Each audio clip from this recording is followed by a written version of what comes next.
따라서 적합하지 않은 장소에 있기 때문인 것입니다. 자, 이 모든 것은 제자리에 있을 때 아름답다. 유병훈의 아침 교육 편지, 유병언이가 아니고 유병훈입니다. 유병훈이라는 그런 작가가 네이버 블로그에 글을 올려놨습니다. 그래서 제자리에 있는 것은 아름답지 않은 것이 없다는 겁니다. 연못 속에 그 물고기가 연못 속에서는 참으로 아름답게 보입니다. 우리 동굴 연못에도 잉어가 거기 살 때 아름답잖아요. 근데 우리 고양이가 탁 물어 뛰어가지고 바닥으로 뛰어나와가지고 자기 그 자리를 떠났을 때는 추한 모습으로 보이는 겁니다. 또 그 물고기가 혹시 우리 침대 위로 올라왔다면 그건 더럽다고 하죠. 아름답다고 안 그러고 내 침대를 더럽혔다고. 그래서 아름답던 물고기가 혐오스러운 것은 그 물고기 본질은 물고기 그대로 있는데 그 위치를 떠났을 때, 자기 위치를 떠났을 때 그 아름다움이 없어지고 추하게 된다는 겁니다. 그래서 이는 논밭에서 꼭 필요한 흙이 이 흙은 논밭에 있을 때 아름답게 보입니다. 그러나 그게 집 안으로 들어오면 그건 더러운 것이 돼가지고 깨끗하게 닦아내야 하는 것도 같은 이치입니다. 그래서 dirty is out of place. 이 dirty is 더러움이란 자기 장소를 떠난 것이다 라는 뜻으로 모든 것은 제자리에 있을 때 아름다운 의미를 가집니다 라는 글이 올라왔습니다. 저는 그 글을 읽으면서 참 그 글이 맞다. 우리가 이걸 신앙적으로 적용을 하면 모두가 저마다 주어진 자리, 하나님께서 우리에게 주신 그 자리가 있습니다. 학교나 직장이나 가정, 교회나. 그래서 각자 그 자기 그 자리에 맞는 그 자리를 지킬 때 아름다운 사람이 될 수가 있는 겁니다. 그 자기 자리를 지키지 않고 그 자리를 떠나면 아름다운 사람이 아니라 추한 사람이 되는 겁니다. 이 세상의 모든 존재는 저마다 제자리가 있습니다. 사물이 존재한다는 것은 각각 그 자리와 그 위치가 정해져 있다는 겁니다. 우리 얼굴도 보면 눈은 눈의 자리가 있고 코는 코의 자리가 있고 입은 입의 자리가 있는 겁니다. 그 자리가 바뀌면 추하게 보이는 겁니다. 우리 가정과 사회도 마찬가지요. 아버지는 아버지의 자리가 있고 어머니는 어머니의 자리가 있고 아이들은 아이들의 자리가 있고 또 선생은 선생의 자리가 있고 학생은 학생의 자리, 또 지도자는 지도자의 자리, 국민은 국민의 자리, 공무원은 공무원의 자리, 각자마다 제자리가 있는 것. 그래서 인간이 산다는 것은 각자가 자기 자리에서 하나님이 주신 그 맡은 그 사명의 역할을 다할 때 그때 아름답고 행복한 사람이 되는 겁니다. 자, 자리에는 세 종류가 있다고 하지요. 그 자리에 있으나 마나한 무용지물의 그 자리가 있고 또 그 자리에 있으나 안 되는 사람의 그 자리가 있습니다. 세 번째는 그 자리에 꼭 있어야만 하는 그런 자리가 있는 겁니다. 우리가 예수를 믿는다고 한다면 정말 예수님을 나의 메시아로 주님으로 영접하고 그 주님의 통치를 받는 하나님 백성, 하나님의 자녀가 되었다고 하면 우리는 어디에서든지 꼭 필요한 그런 존재가 되어야 하는 겁니다. 그래서 오늘 본문에서 이 사도 바울이 기억하는 그 이름들은 각자가 자기 자리에서 자기 위치를 떠나지 않고 빛과 소음과 향기와 편지의 그 사명을 살아가는 그런 사람들을 바라보고 사도 바울은 그들의 아름다운 이름을 불러주고 있는 겁니다. 오늘 본문은 크게 두 종류의 사람들에 대해서 말씀하죠. 1절, 16절은 하나님께 칭찬받을 만한 아름다운 삶을 살았던 그런 사람들에 대한 이야기고 17절, 18절은 하나님께 책망받을 사람, 추한 사람들의 얘기를 기록해 놓고 있습니다. 자, 오늘 본문을 통해서 우리가 어떻게 살아야 다시 오시는 주님 앞에 정말 아름다운 이름으로 이름이 불려지고 칭찬받고 상급받고 멸관을 받을 수가 있을지, 또 아니면 주님 만날 때 주님으로부터 책망받고 추한 삶을 살았다고 내가 쫓김을 당하지.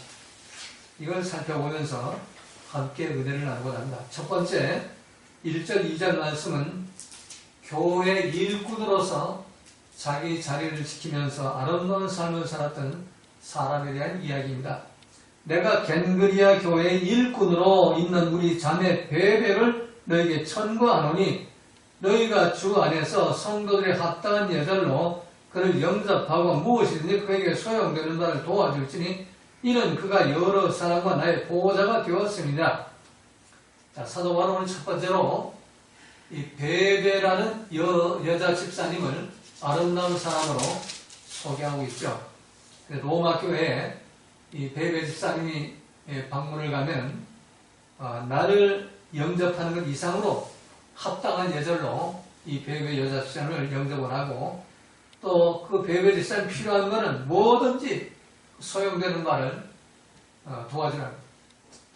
오늘날 말한다면은 우리가 미국에 여행을 가는데 미국에 있는 그 한인 교회에 우리 집사님이 그 방문을 그 여행 일정이 있어가지고 가게 되는데 그 집사님이 가면은 나를 영접하는 것 똑같은 그런 예절로 나보다 더 그런 아주 상당 그런 예절로 합당한 예절로 그를 영접해야 하고 또 무엇이든 그에게 필요한 것 모든 것을 뭐 숙소든지 의복이든지 음식이든지 그 필요한 것 또 여행 경비라든지 모든 걸 다 대줘라 이렇게 지금 사도 바울은 말하고 있는 것.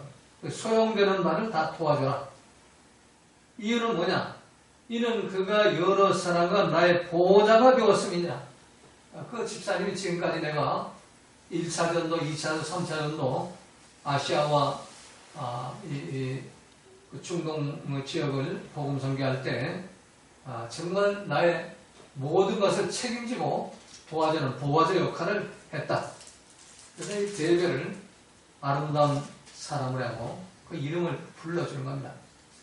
오늘 본문에서 베베 집사님을 일꾼으로 한글 성경 일꾼으로 번역을 했는데 헬라어 원어 성경을 보면은 디아코노스라는 단어를 씁니다. 디아코노스는 단순한 일꾼이 아니라 서번트, 집사, 하인, 종이라는 그런 의미입니다. 이 겐그리아 교회에 일꾼들이 있는 우리 자매 베베는 겐그리아 교회 집사로 있는 우리 자매, 또 여기 우리 자매라는 표현을 사도 바울이 우리 자매는 뭐예요? 예수님의 피로 한 마음, 한 가족된 우리의 식구라는 것입니다. 자, 그리스도의 피로, 예수님 피로 맺어가지고 한 마음 한 뜻으로 교회를 섬기는 자들은 그 교회가 로마 교회든지 뭐 에베소 교회든지 빌립보 교회든지 고린도 교회든지 우리 자매, 우리 형제가 되는 겁니다. 예수의 피를 나눈 형제 자매가 되는 겁니다. 그래서 사도 바울은 이 베베 집사님을 우리 자매라고 이렇게 표현하고 있는 겁니다. 이 집사님이 이 로마 교회를 방문하면 합당한 예절로 그를 영접하고 무엇이든 그에게 소용되는 말을 도와줄지니 이는 그가 여러 사람과 나의 보호자가 되었습니다. 자, 어느 교회를 섬기든지 주님 마음에 합한 삶을 살면서 교회를 섬기면서 그 주님의 종의 보호자가 된다면 저 땅에서만 상급을 받는 것이 아니라 이 땅에서 상급을 받게 된다는 겁니다. 합당한 예절로 영접받는 상급을 받게 되고 무엇인지 자기에 필요한 모든 것 소용되는 말을 제공받는 그런 상급을 받게 되는 겁니다. 베베 집사님은 무늬만 집사가 아니라 나이롱 집사가 아니고 정말 마음과 뜻과 정성을 다해서 교회를 내 몸처럼 섬기는 집사였고 또 주의 종 바울을 참 동력하며 보호하는 그런 집사님이 되셨습니다. 이 보호자라는 것은 사도 바울의 선교 활동하는 그 과정에서 모든 필요한 것을 책임지는 사람이었다는 얘기입니다. 아마 상당히 부잣집 남편이 부자로 살던 그 집에 아마 아내였던 것 같습니다. 그리고 많은 물질을 가지고 사도 바울의 모든 선교비와 또 숙박비와 음식과 의복과 그 모든 것을 이사님이 책임을 졌던 것 같습니다. 그래서 이 베베를 칭찬받는 디아코노스, 주님이 기억하는, 사도 바울이 기억하는 베베는 바로 사도 바울 속에 함께 동행하시는 예수님이 기억하는 그런 아름다운 사람이 될 수가 있는 겁니다. 우리 교회도 이런 분들이 많이 있습니다. 제가 목회 사역을 하는 동안에 정말 보호자 역할을 여러분 하셔가지고 오늘 이 자리까지 오게 된 겁니다. 바로 여러분 모두가 베베처럼 아름다운 사람이기 때문입니다. 그래서 집사의 직분, 디모데전서 3장 13절에 보면 집사의 직분을 잘한 자들, 이 디아코노스의 이 직분을 잘한 자들은 아름다운 지위와 그리도 예수 안에 있는 믿음의 큰 다함력을 얻느니라 라고 말씀합니다. 이 집사직을 잘 이렇게 우리 감당하면 주님 만날 때 상급하고 칭찬 면류관 받을 뿐만 아니라 이 땅에서도 아름다운 지위와 또 모든 필요한 것들을 참 제공받게 되고 또 귀중히 여겨받는 영접받는 대접받는 그런 축복을 받게 된다는 겁니다. 여러분 모두가 참 이 땅에서 참 여러분의 하나님 맡겨주신 그 직분의 위치를 떠나지 말고 잘 지켜가지고 참 주님으로부터 참 아름다운 사람이라는 그런 칭찬받는 그런 디아코노스 집사님들 되시기를 주님의 이름으로 부탁을 드립니다. 자, 두 번째는 오늘 3절, 6절과 9절을 보면은 주님의 종과 동력자가 되는 아름다운 사람이 되라는 겁니다. 너희가 그리도 예수 안에서 나의 동력자들인 브리스가와 아골라에게 문안하라. 그리고 이제 5절에 보면 나의 사랑하는 에베노에 문안하라. 그리고 또 9절에 보면 우리의 동력자인 우르바노와 나의 사랑하는 스다구에 문안하라. 또 21절에 보면 나의 동력자 디모데와 그리고 이제 편지를 대사하는 이 사도 바울이 눈이 안 좋아가지고 이 더디오가 그 대표를 했죠. 그 더디오 그 동력자죠. 또 나와 온 교회 식주인 가요 이 고린도에서 복음 전도할 때 그 자기 집을 오이코스 교회로 내어주고 또 바울과 그 동력자들의 모든 식사와 숙소를 제공하고 필요한 그 선교비를 제공한 이제 식주인 가요라고 표현하죠. 그리고 그 성의 제무 에르사도 고린도 성의 제무 아마 그 공무원인 것 같아요. 그 에라스도가 또 많은 그 선교비를 도와줘가지고 복음을 전도할 수 있도록 해준 그 사람들 동력자입니다. 이 동력자들을 사도 바울은 아름다운 사람으로 이름을 불러주고 있는 겁니다. 자, 이 브리스가와 아골라를 그리도 안에서 나의 동력자라고 표현해요. 이 동력자, 우리 한글말로 동력자라고 이렇게 번역이 된 헬라어 원어 성경에서는 수네로고스라는 것은 동료 일꾼, 또 조력자, 도움이라는 의미입니다.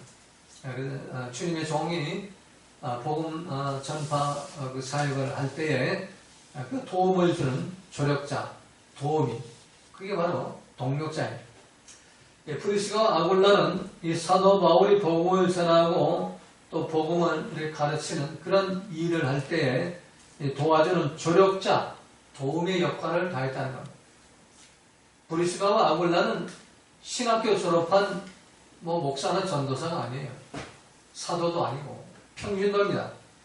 천막 만드는 평신도예요. 6일 동안 열심히 땀 흘리면서 천막 만들어가지고 시장에 팔아서 그 수입의 그 돈을 가지고 사도 바울을 도와주는 그런 일. 또 심지어 사도 바울이 그 감옥에 갇힐 때 대신 자기가 갇혀가지고 사도 바울이 복음을 전하게 해주는 그런 일까지 하는 그런 사람이 바로 브리스가와 아골라 부부였습니다. 그런데 사도행전 18장 12절에 보면 그들은 바울의 목숨을 위하여 자기 목숨까지 내어놓으면서 참 그 유대인들의 미움을 박해를 부르쓰고 사도 바울을 보호하였다고 기록해 놓고 있죠. 그 동력자가 됐었다는 얘기예요. 헌신적으로 봉사를 했다는 말씀입니다. 오늘날 우리도 마찬가지입니다. 하나님을 섬기는 데 있어서 참 그 목회자 혼자 힘만으로는 이 교회를 움직일 수가 없는 겁니다. 이 성도들이 이 목회자의 동력자가 되어야 하는 겁니다.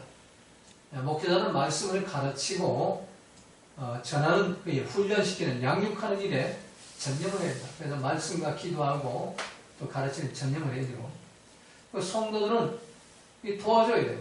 이 말씀 가르치고 전도하는 일만 해가지고는 이 양육하는 일만 해가지고는 안 돼요. 전도도 해야 되고 또 교회 관리도 해야 되고 교회도 아름답게 만들어야 처음 오는 성도들이 교회 참 아름답다.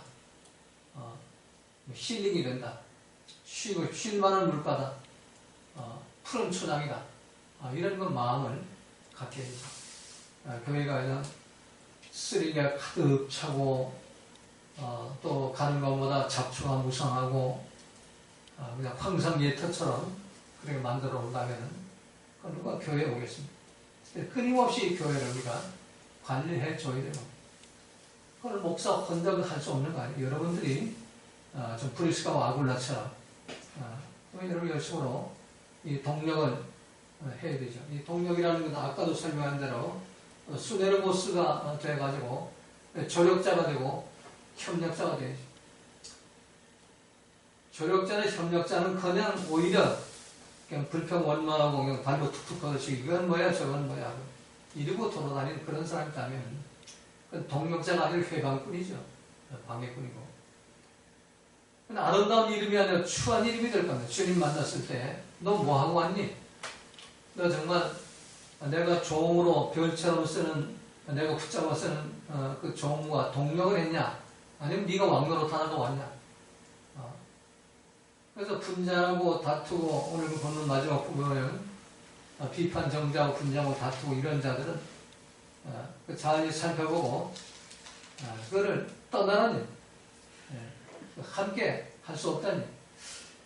자, 그래서 우리가 이 두 번째로 아름다운 사람은 주의 종과 동력하는 사람, 수네르보스 하는 사람이 아름다운 사람이에요.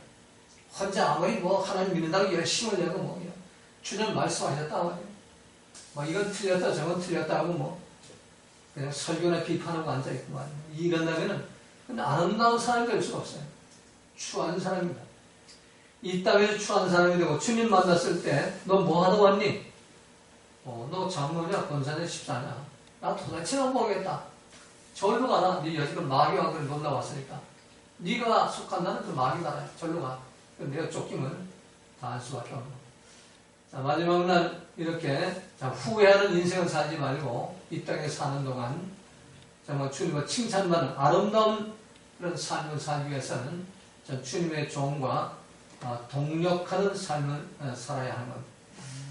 그래서 하나님이 세워진 교회는 이 목회자와 한 마음으로 협력하는 자가 얼마나 많은지에 대해서 그 교회에 하나님의 동행하심과 또 함께 하심과 하나님 기뻐하시는 그런 교회가 될 수 있습니다. 하나님은 숫자를 많이 원치 않아요. 두 사람만이 하나가 되면 주님 거기에 함께 하겠다고 그랬고 세 사람이 하나가 되면 뭘 기도하지 내가 그 기도 들어주겠다고 주님 말씀하셨어요. 그러니까 두 사람 모여도 세 사람 모여도 하나님은 그걸 아주 큰 교회로 보시는 겁니다. 수천 명이 모여도 서로가 불평 원망하고 비판 정죄하고 분쟁하고 이런다면 그건 아름다운 사람들 모인 그 교회가 아니고 추한 사람들의 모임인 겁니다. 이 땅에서 추한 일을 하다가 마지막에 주님 앞에 갔을 때도 추한 꼴을 당하게 되는 겁니다. 그래서 우리가 추한 인생 살다가 추한 꼴을 당하지 말고 아름다운 인생을 살다가 아름다운 축복을 받기 위해서 이 두 번째로 해야 할 일은 이 동력자를 도와주는 일, 동력자를 협조하는 일, 동력자를 조력하는 그런 일을 하시기를 주님의 이름으로 부탁을 드립니다. 자, 세 번째 마지막 오늘 7절 16절에 보니까 그리스도 안에 사는 그리스도 안, 말씀 안에 사는 그런 삶을 사는 아름다운 사람이 되라는 겁니다. 자, 7절에 보니까 내 친척이요 나와 함께 갇혔던 안드로니고와 유니아에게 문하나. 이 사도 바울의 친척이고 또 사도 바울과 이 복음을 동역해 주었던 안드로니고와 유니아, 그들은 사도 바울과 함께 복음을 전하다 감옥까지 가서 갇혔던 사람들이에요. 그러면서 그들은 사도들한테 베드로나 뭐 야고보, 요한한테도 유명히 여김을 받던 그런 내 친척들이다. 그래서 그들이 나보다 먼저 그리스도 안에 있는 자라. 이게 참 중요한 말씀이에요. 사도 바울의 친척인 안드로니고와 유니아, 사도 바울보다 먼저 그리스도 안에 있었던 자라는 얘기예요. 먼저 말씀을 만난 사람이고, 사도 바울은 오히려 자기 친척들로부터 이 기독교로 개종한, 유대교에서 기독교를 개종해가지고 예수님 말씀과 성령과 말씀으로 살아가는 안드로니고와 유니아를 아주 원수처럼 생각하고 아마 잡아 죽이려고 쫓아다녔을 거예요. 그런데 사도 바울이 다메섹 도상에서 부활하신 예수님 만나고 변화되고 나서 자기 그 친척 중 안드로니고와 유니아가 정말 귀한 존재라는 걸 아는 거예요. 저분들이 정말 말씀 안에 살았구나. 나보다 먼저 말씀 안에 살았구나. 그래 귀하게 여기는 거예요. 그래가지고 아름다운 사람으로 지금 소개를 하는 거예요. 사람들이 자기 친척을 아름다운 사람으로 소개하는 게 쉽지 않아요. 왜? 결점을 너무나 잘 알고 있고, 약점을 너무나 잘 알고 있고, 또 그 승질거리 너무나 잘 알고 있기 때문에 이렇게 공개적으로 참 이렇게 친척을 소개한다는 것은, 아름다운 사람을 소개한다는 것은 이건 대단한 일이다. 사도 바울도 이런 인정을 받았다는 것은 대단한 일이죠. 그래서 아름다운 사람은 누구냐? 그리스도 안에 사는 사람이 아름다운 사람이에요. 그리고 밖에 사는 사람은 아름다운 사람을 추구하는 사람이에요. 자, 그리스도 안에 사는 사람이 누구예요? 태초부터 말씀이신 말씀 안에 사는 사람이 아름다운 사람이라는 겁니다. 계속해서 8절에 보면은 내 사랑하는 암볼리에게 문안하라. 내 친척이 또 나오죠. 헤로디온에게 문안하라. 또 나그리스의 권속 중 주 안에 있는 자들은 내 친척 중에 주님 안에 있는 자들만 사도 바울의 친척이 많았을 거예요. 그런데 주님 밖에 있는 자들 이름을 하나도 불러주지 않아요. 주님 안에 있는 자만 이름 불러주는 거예요.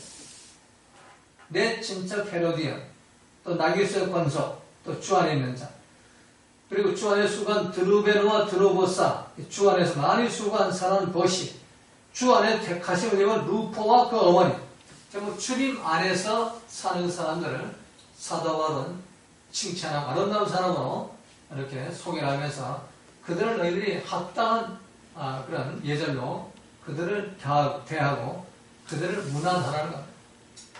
요즘 말하면은 못 본 척하지 말고 뭐 생일날이나 뭐 기쁜 일이 있을 때 그래도 카톡이라도 보내고 문자도 보내고 요즘으로 이거 적용한다면 문안하는 얘기가 뭐예요? 스타벅스 커피 한 잔이라도 이렇게 보내면서 계속 이렇게 감사 표시를 하라는 얘기예요. 이게 지금 사도 바울이 세 번째로 아름다운 사람을 추천하는 이 그리스도 안에 있는 사람들을 지금 말씀하고 있는 겁니다.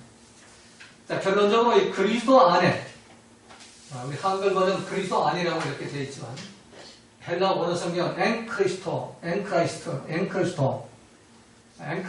것은 단순히 그리스도 안에라는 뜻이 아니라 그리스도와 함께, n이라는 것은 영어의 in 그런 뜻인데 그 뜻이 아니라 ing의 뜻이 있어요.